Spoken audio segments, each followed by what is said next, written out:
तर नमस्कार भावानो, मी तुमचा सोन्या एडिट्स. तर आज गेलतो बघा या काकीने सोडा यो भाव थंडावल्याला. मग काय बर्ड विंग नेचर शॉप इथं थांबलेलो. येऊन जरा म्हणजे तिथं पत्रबित्र होतं म्हणून थांबलेलो.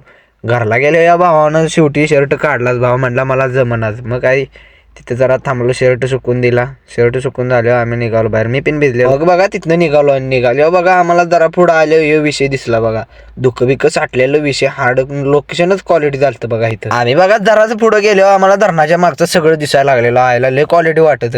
मग भावानं तुम्हाला पण भेट घ्यायला लागते चांदोलीची. न परत घरला आलो भाऊ म्हणतो जायचं आपल्याला सीएनजी भर. शेडगावाडीतनं जरा पुढे आलो की बघा आलो बरोबर गोगावच्या कॉलेज बशी. गोगावच्या कॉलेज बसून आलो डायरेक्ट बघा पेट्रोल पंपावर. डायरेक्ट पेट्रोल पंपावर आम्हाला याला वाजलेले 6 वाजलेल्या म्हणलेले तर सीएनजी सप्लाय. मग थांबायला लागणार. मग काय थांबल्यावर बघा संध्याकाळी 8 वाजता सीएनजी आला. सीएनजी भरून बघा टाकी फुल केली. टाकी फुल करून बघा निघालेलो तवर शेडगेवाडीत माझा फोन रिपेअर करायचा होता. फोन रिपेअर करायचा चालूच होता बघा. फोन खोललेला माझा आणि तिकडे नेऊन बघा काहीतरी करायचं चाललेलं त्यांचं.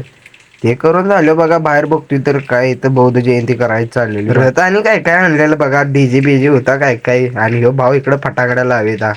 मला काय सगळ्यात वेगळा. ते बघून झालं बघा तिथनं निघालो गाणे लावून.